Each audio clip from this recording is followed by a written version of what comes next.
یہ ماہر فلکیات ہیں، ستاروں کا علم رکھتے ہیں.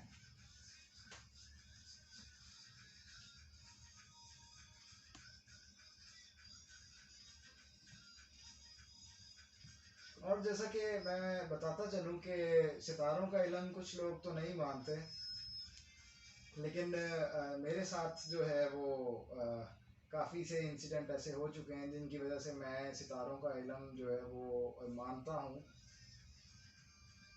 اور میں اس کی اویئرنیس دینے کے لیے ہی آج میں نے ان کو اپنے پروگرام میں بلایا ہے،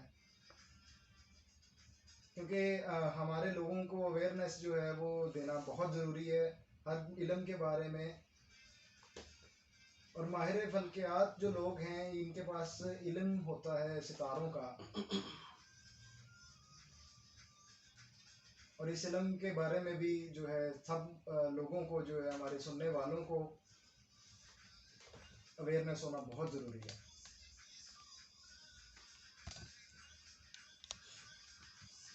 تو ہمارے ساتھ ایک بہت ہی ماہر فلکیات کے مانے تانے اپنا اس میں سکہ منوا چکے ہیں، محمد شہزاد.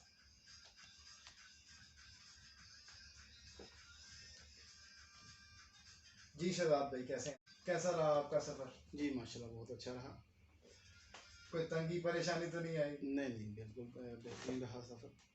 جی تو ہمارے ساتھ شہزاد بھائی ہیں آج، جو کہ بورے والا سے تعلق رکھتے ہیں اور پورے پاکستان میں یہ اپنی سروسز دے رہے ہیں، لوگوں کو اویئر کر رہے ہیں اس بارے میں کہ جو فلکیات کا علم ہے وہ بھی ایک زندگی میں بہت اہم کردار ادا کرتا ہے. جی شہزاد بھائی، کیسے شروع کیا آپ نے اپنا یہ سفر جو فلکیات کے بارے میں، کس طرح سیکھنا شروع کیا؟ یہ سیکھا یا اس کے بارے میں اسٹڈی کیا آپ نے پراپر؟ دیکھیں میری ایج ہے اس وقت 43. میں نے جب میٹرک کیا تھا تو اس کے بعد مجھے اس کے سلسلے میں دلچسپی پیدا ہوئی. کیوں دلچسپی پیدا ہوئی؟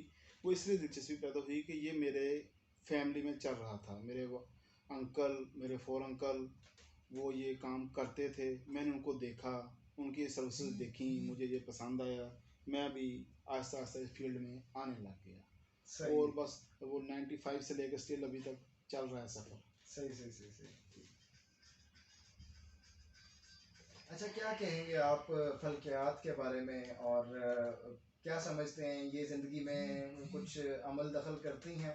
جی میں آج علم نجوم کے حوالے سے آپ کی کچھ غلط فہمیاں لوگوں کی جو ان کے ذہنوں میں ہیں وہ دور کرنے کی کوشش کروں گا.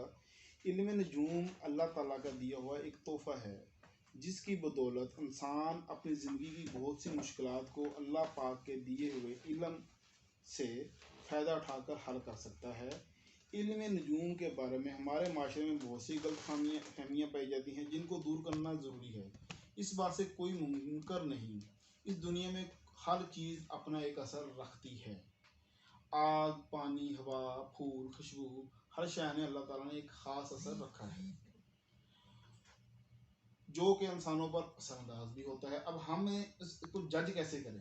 اس کو جج کرنے کا نام ہی علم ہے.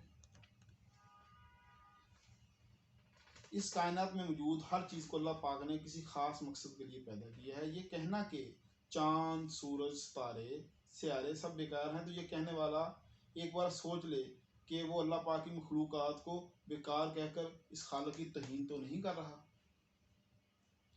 اللہ پاک کسی بھی شے کو بیکار پیدا نہیں کرتے ہیں. کیا آپ کو اللہ پاک نے بیکار میں پیدا کیا ہے؟ کیا آپ کو پیدا کرنے کا کوئی مقصد نہیں ہے؟ یقیناً کوئی مقصد ہے. اس خالق نے انسان کو عقل دی ہے جس کے سہارے سے انسان آج بڑے بڑے کارنامے سر انجام دے رہا ہے. اللہ پاک قرآن پاک میں فرماتے ہیں وہی ہے جس نے تمہارے لیے ستارے بنائے تاکہ جنگلوں اور دریاؤں کے اندھیروں میں ان سے راستے معلوم کیے جائیں، اور عقل والوں کے لیے ہم نے اپنی آیتیں کھول کھول کر بیان کر دیں. یہ سورۃ انعام 97 میں اللہ تعالیٰ نے فرمایا. تو چلتے ہیں ابھی اپنے مہمان کی طرف. اور جی شہزاد بھائی کیا کہنا چاہیں؟ جی میں قرآنی حوالے سے کچھ بتا رہا تھا علم نجوم کے بارے میں. سورۃ نحل کی آیت نمبر 12 میں اللہ تعالیٰ فرماتے ہیں اور اس نے تمہارے لیے رات اور دن اور سورج اور چاند کو کام میں لگایا ہے اور اسی کے حکم سے ستارے بھی کام میں لگے ہوئے ہیں. سمجھنے والوں کے لیے اس میں نشانیاں ہیں. ٹھیک ہے. سورۃ بروج میں اللہ تعالیٰ فرماتے ہیں قسم ہے آسمان برجوں والوں کی، برجے والوں کی. ٹھیک ہے. اب بات آتی ہے سیاروں کی. چاند سورج انہیں بھی ہم سیارے سمجھتے ہیں. سورج کی گرمی کو انسان براہ راست محسوس کرتا ہے، جس کی وجہ سے اس کے منہ سے نکل جاتا ہے کہ آج تو سورج بہت گرمی دے رہا ہے، جبکہ گرمی دینے والی ذات تو مالک کی ہے. سورج کی کیا مجال ہے کہ وہ خود سے کوئی حرکت کرے. چاند کا انسانی موڈ پر بڑا گہرا اثر ہوتا ہے، جس کی وجہ سے اکثر شاعر حضرات اپنی شاعری میں حسن کو چاند سے تشبیہ دیتے ہیں. چاند کی تاریخوں سے سمندر کے پانی میں طغیانی آتی ہے. اس بات کا پتہ دیتی ہے کہ چاند اپنا اثر رکھتا ہے. یہ دو سیارے تو براہ راست ہمارے پر اثر انداز ہوتے ہیں، لیکن اس کے علاوہ بھی دوسرے ستارے جیسے عطارد، مریخ، مشتری وغیرہ بھی اثر رکھتے ہیں، لیکن انسان انہیں براہ راست محسوس نہیں کر سکتا، جس کی وجہ سے وہ ان پر یقین نہیں کرتا ہے. جبکہ اللہ پاک نے ان میں اثرات رکھے ہیں جو انسانی زندگی پر اثر انداز ہوتے ہیں. کم عقل لوگ کہتے ہیں کہ یہ سیارے ہمیں کیا نقصان پہنچائیں گے. تو ایک عام سا کانسٹیبل جو سگنل پر حکومت نے کھڑا کر رکھا ہے، نقصان تو وہ بھی نہیں پہنچا سکتا. کیا پہنچا سکتا ہے نقصان؟ نہیں پہنچا سکتا. اگر حکومت نے اس کے ذمہ ایک کام لگایا کہ ہر آنے جانے والے کا لائسنس چیک کرے اور ٹریفک کو سیٹ رکھے، تو جس کا لائسنس نہ بنا ہوا اس کا چلان کر دے. ٹھیک ہے. تو ثابت ہوا سیارے خود کچھ کرنے کی حیثیت نہیں رکھتے ہیں، لیکن اللہ پاک نے جو کام ان کے ذمہ لگائے ہیں وہ ضرور انجام دیں گے. علم نجوم انہی سیاروں کی چال کو پڑھا جاتا ہے. جیسے محکمہ موسمیات والے سیٹلائٹ کی مدد سے بارشوں پر نظر رکھتے ہیں اور آپ کو مطلع کرتے ہیں. اگر بارش کی پیشنگوئی کی جاتی ہے تو کچے مکان والے اپنے چھتوں کی مرمت کرتے ہیں. اس طرح سیاروں کی چال کو دیکھ کر ہم آپ کو آنے والے وقت کا تھوڑا اندازہ دیتے ہیں. ایسا نہیں کہ علم نجوم میں جو بات کہہ دی جائے وہ ہو کر رہے گی، کیونکہ حقیقی علم صرف اور صرف واحد مالک اللہ تعالیٰ کے پاس ہے. ہم صرف ممکنات کی بات کرتے ہیں، کیونکہ انسان کی قسمت پر 3 چیزیں اثر انداز ہوتی ہیں. دعا قسمت بدل دیتی ہے، صدقہ بلا کو ٹال دیتا ہے، نیکی عمر کو دراز کرتی ہے. اب ایک میرے جیسے اسٹالوجن نے کہا کہ آپ پر برا وقت آنے والا ہے، جبکہ ایسا نہیں ہوا. غور کیا تو پتہ چلا کہ اس نے صدقہ دیا، جس کی وجہ سے وہ بلا ٹل گئی. ایک اسٹالوجن نے کہا آپ کا فلاں کام میں رکاوٹیں ہیں، جبکہ آپ کا کام آسانی سے ہو گیا. غور کیا تو پتہ چلا کہ دعا کی بدولت آپ کے کام میں آسانی ہوئی. اب سیارے اثر انداز کس طرح ہوتے ہیں یہ دیکھ لیتے ہیں. مریخ، زہرہ، عطارد، مشتری، زحل وغیرہ، ان سب کے ذمہ اپنے اپنے کام. مریخ کا کام کیا ہے؟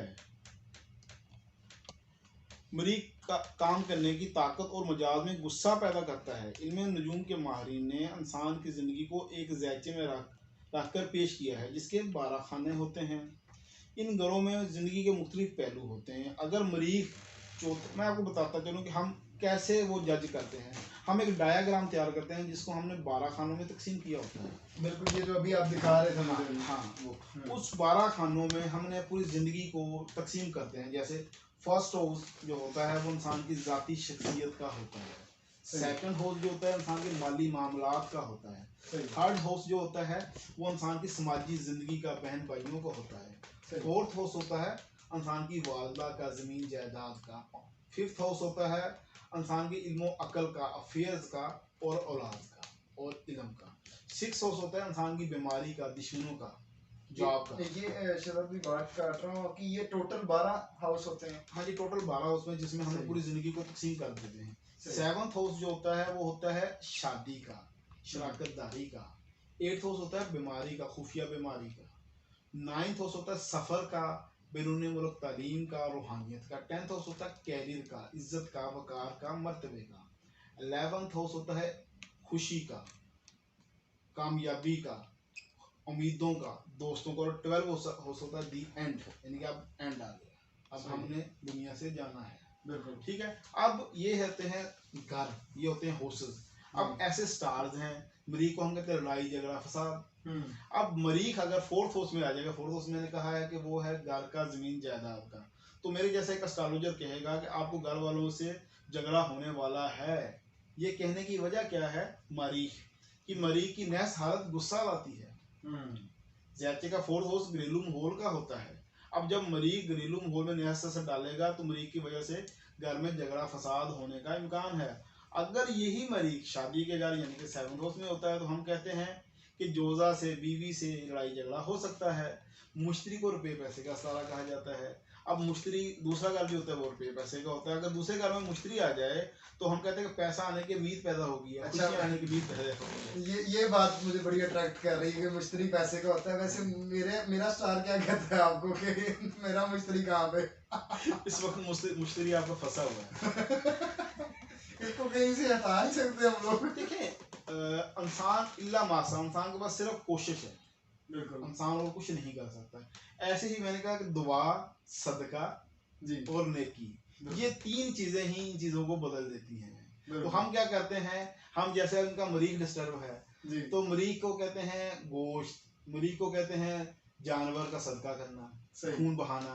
ہم کیا کہیں گے، یار آپ گوشت کا صدقہ کر دیں تو آپ کا مریخ ٹھیک ہوگا، آپ کی زندگی میں آسانی پیدا ہوگی. مطلب یہ مریخ کو ٹھیک رکھنا چاہیے ہم لوگوں. نہیں، جون سا بھی سٹار ڈسٹرب ہے، مطلب جون سا لائف کا جون سا پارٹ اور جون سا ہاؤس ڈسٹرب ہے، جس وجہ سے ڈسٹربنس آ رہی ہے، جس کی وجہ سے اسپیسیفک صدقات، ریمیڈیز، قرآن پاک کی اسماء الہی، آیات کا ورد کرنا، اور سب سے اہم چیز ہے خیرات. بالکل بے شک. خیرات ایک ایسی چیز ہے جو آپ کی ہر چیز کو وسیع کرتی ہے. اللہ تعالیٰ کہتا ہے ایک دنیا 70 آخرت. بالکل. تو انسانی زندگی میں ٹالنے کے لیے ہم نے اس تاروں کے مطابق خیرات کے بھی کچھ اصول و ضوابط طے کیے ہیں. جیسے جو مریخ ہے جس کو کہتے ہیں بدماش، ڈاکو، جگڑالو. اب ہم نے کیا کرنا ہے، آپ نے یار کسی ایسے بندے کی مدد کرنی ہے جو اکھڑ ہے، جو جگڑالو ہے، جو گسیلا ہے، جو کسی کی بات نہیں سنتا. آپ اس کی مدد کریں، آپ کا مریخ ڈسٹربنس ختم ہو جائے گی. صحیح. جوپٹر ہے، مشتری جو ہے، مشتری کو کہتے ہیں عالم، فاضل، روحانی شخصیت. کسی پیش مام کی خدمت کریں انشاءاللہ تعالیٰ مشتری سیدھا ہو جائے گا. سیدھا اصول ہے. خیرات یعنی کہ اسٹرالوجی صرف اور صرف خیرات اور صدقات کے ذریعے علاج کرتی ہے اور وظائف کے ذریعے علاج کی جاتا ہے. یہ ہوتا ہے ہمارا.